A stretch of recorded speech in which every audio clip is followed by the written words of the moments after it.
Bonsoir à tous, je suis Prince Atobla. Dans cette vidéo, je vais vous présenter comment configurer un trunk entre deux switches. À quoi va servir le trunk?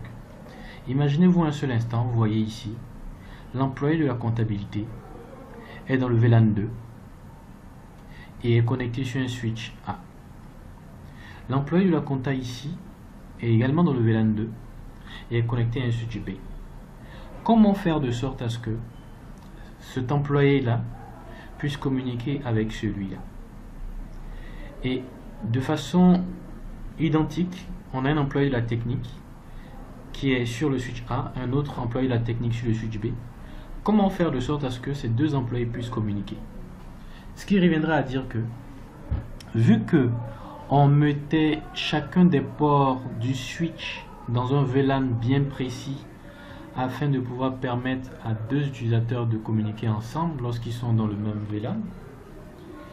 Ici, la difficulté sera qu'on a un seul port qui connecte le switch B du switch A, et la question serait de savoir dans quel VLAN on devra mettre ce port.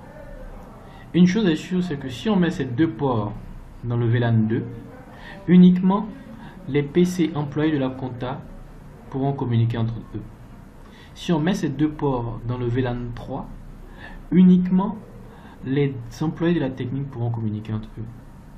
Et le trunk, lorsqu'il est configuré, cela va donner la possibilité de permettre à plusieurs utilisateurs qui sont dans des VLAN différents de communiquer entre eux. Donc on va faire un test dans lequel on mettra ces deux ports dans le VLAN 2.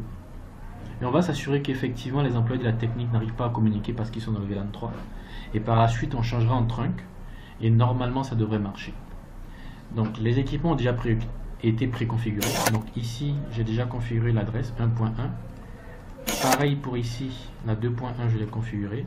Ici j'ai déjà configuré la 1.2 parce que ça c'est quelque chose que vous maîtrisez déjà.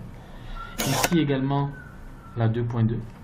Et vu que dans la vidéo précédente on avait déjà configuré les VLAN, donc je vais taper show VLAN brief.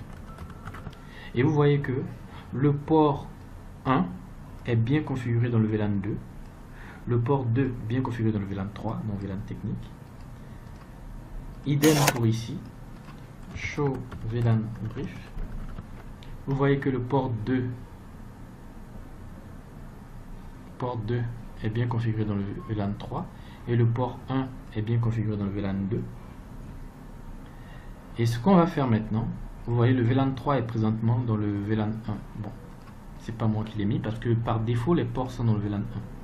Donc je vais tenter une requête ping depuis le PC 1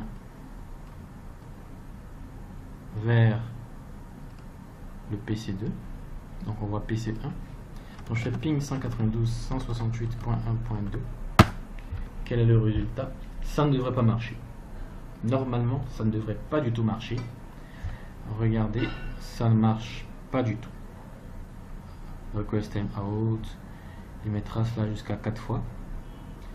Et je vais également essayer d'utiliser un PC d'un employé de la technique pour pinguer un autre employé de la technique, ça ne marchera pas non plus. Regardez, ping 192.168.2.2 depuis le PC 3. Le PC 3 c'est 2.1, donc je ping la 2.2 qui est l'autre employé qui